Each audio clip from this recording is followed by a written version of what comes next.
ఈ దేశంలో ఓ ఆడది ఏనాడైతే స్వతంత్రంగా ఇంత ముద్ద తిరగలుగుతుందో ఆనాడే దేశానికి నిజమైన స్వతంత్రం వచ్చిందని గాంధీ గారు చెప్పారు. ఓ పూట తిండి కోసం గాంధీ గారి గురించి భారతదేశం గురించి ఎందుకు మాట్లాడతారా?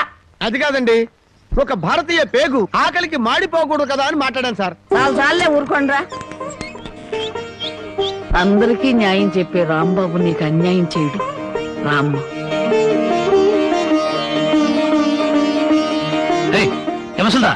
లోపలికి తీసుకొస్తున్నా.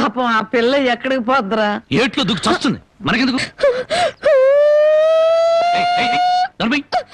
నేను నిన్ను తీసుకొచ్చినందువల్ల నీ జీవితం పాడైపోయిందని ఊళ్ళో వాళ్ళందరూ నిన్ను అనుమానిస్తారని మీ నాన్నతో చెప్పావే. నేను నిన్ను తీసుకొచ్చిన రోజైంది. ఏనాడైనా నేను ముట్టుకుంటానా? కనీసం తప్పుగా కన్నెత్తిన చూశానా? నువ్వు చెప్పవే బామ్మ. ఏమోరా, 24 గంటలు నేను మీ పక్క నుండి చూస్తున్నానా ఏంటి? అంతకంటే దారుణాలే చేసావు. చెప్పుకోవాలంటే నాకు సిగ్గుగా ఉంది. చూసావా బామ్మ, అతని మనసులో నన్ను చేసుకోవాలని లేకపోతే పెళ్ళాన్ని పిలిచినట్టు పిలుస్తాడా? ఏ ఆడపిల్లనైనా రామ్మా బొమ్మ అని పిలిచే మనిషి నన్ను మాత్రం అటు రావే ఇటు రావే అని పిలిచాడా లేదా?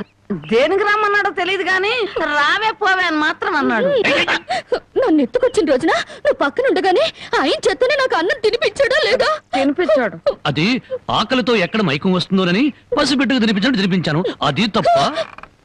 మరి ఆ రోజు నీ వండి పెట్టిన చేపల కూర మొత్తం తినేసి దీన్ని కట్టుకోబోయేవాడు చాలా అదృష్టవంతుడని ఒక రకంగా చూశాడా లేదా?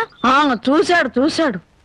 ఇప్పటికిప్పుడు కట్టుకున్న పెళ్ళాన్ని పట్టుకున్నట్టు నా చేయి పట్టుకుని బరబరబరా లాక్కెళ్ళారే.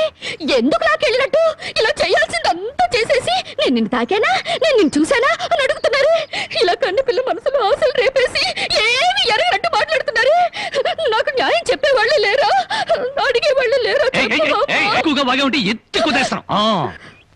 ఎత్తుడాలు కుదేడాలు పెళ్ళయ్యాక చూసుకుందా.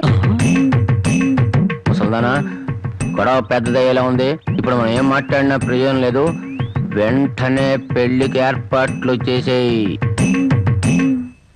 రాంబాబు, నేను జైలుకి వెళ్తే నా మరదల్ని వదిలిపెడతానని చెప్పి ఇప్పుడు దాని మెళ్ళో తాళి కట్టడానికి తయారయ్యావా?